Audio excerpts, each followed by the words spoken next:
आज आरसीबी और मुंबई इंडियन के बीच आईपीएल 2024 का 25वां मुकाबला खेला गया, जहां मुंबई के गेंदबाजों का पावर प्ले में आया तूफान और आरसीबी के दो टॉप ऑर्डर बल्लेबाजों को भेजा पवेलियन। तो दोस्तों, कैसी रही आरसीबी की बल्लेबाजी और 20 ओवर में कितने रन बनाए, फिर उसके बाद कैसी रही मुंबई इंडियन की बैटिंग, बल्लेबाज ने कितने रन बनाए और कौन से गेंदबाज ने कितने विकेट लिए, पूरी हाईलाइट वीडियो हम आपको दिखाएंगे। लेकिन उससे पहले आप भी मुंबई के फैंस हैं तो उस वीडियो को लाइक और चैनल को सब्सक्राइब जरूर कर। दोस्तों, आज मुंबई इंडियन और आरसीबी के बीच हाई वोल्टेज मुकाबला खेला गया, जहां मुंबई ने टॉस जीतकर पहले गेंदबाजी करने का फैसला लिया और आरसीबी की ओर से बल्लेबाजी करने के लिए आते हैं फैफ डु प्लेसिस और विराट कोहली। जहां पर आरसीबी की शुरुआत बेहद खराब होती है। 14 रन के स्कोर पर आरसीबी को बड़ा झटका लगता है विराट कोहली के रूप में, जहां विराट कोहली 9 गेंद में 3 रन बनाकर पवेलियन लौट जाते हैं। फिर बल्लेबाजी के लिए आते हैं बिल जैक और आते ही 2 चौके लगाते हैं। फिर इसके बाद आकाश माधवल का शिकार हो जाते हैं और 6 गेंद में 8 रन बनाकर पवेलियन लौट जाते हैं।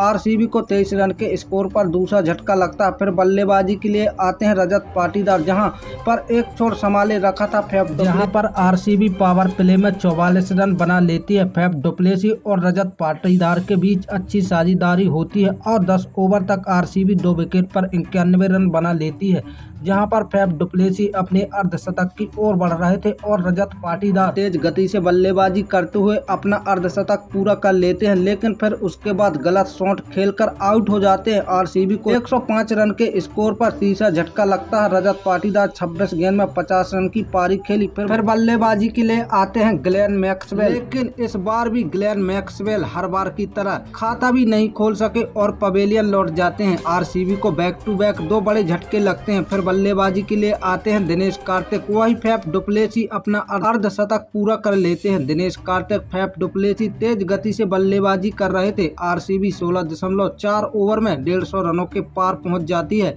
लेकिन तभी फैफ डु प्लेसिस आउट हो जाते हैं। आरसीबी को 153 रन पर 5वां झटका लगता है। फैफ डु प्लेसिस 40 गेंद में 61 रन की बेहतरीन पारी खेली। फिर बल्लेबाजी के लिए आते हैं महिपाल लोमरो और आते ही पवेलियन लौट जाते हैं बिना खाता खोले। आरसीबी को बैक टू बैक 2 बड़े झटके लगते हैं। दूसरे छोर पर दिनेश कार्तिक छक्के चौके लगा रहे थे। फिर बल्लेबाजी के लिए आते हैं सौरभ चौहान, लेकिन ज्यादा देर तक दिनेश कार्तिक का साथ नहीं निभा पाते और 8 में 9 रन बनाकर आउट हो जाते हैं।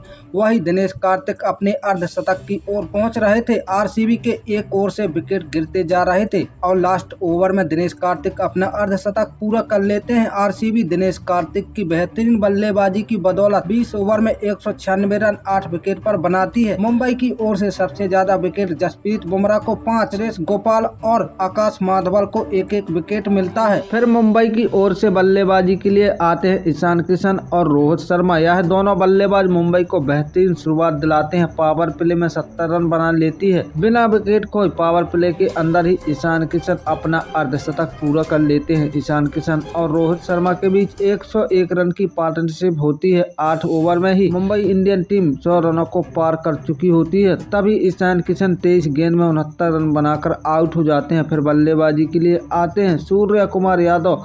आते ही विस्फोटक अंदाज में खेलना शुरू कर देते हैं। दूसरी तरफ रोहित शर्मा धीमी गति से बल्लेबाजी कर रहे थे। तभी रोहित शर्मा 23 गेंद में 38 रन बनाकर आउट हो जाते हैं। मुंबई इंडियन का दूसरा विकेट 139 रन पर गिरता है। फिर बल्लेबाजी के लिए आते हैं हार्दिक पांड्या। वही देखते ही देखते सूर्य कुमार यादव 19 गेंद में अपना अर्धशतक पूरा कर लेते हैं और इसके बाद आउट हो जाते हैं। 19 गेंद में 52 रन की बेहतरीन पारी खेली। मुंबई इंडियन का तीसरा विकेट 169 रन के स्कोर पर गिरता है। फिर मुंबई की ओर से बल्लेबाजी के लिए आते हैं तिलक वर्मा। मुंबई इंडियन जीत के बेहद करीब पहुंच चुकी थी, जहां पर बॉल ज्यादा और रन कम चाहिए थे।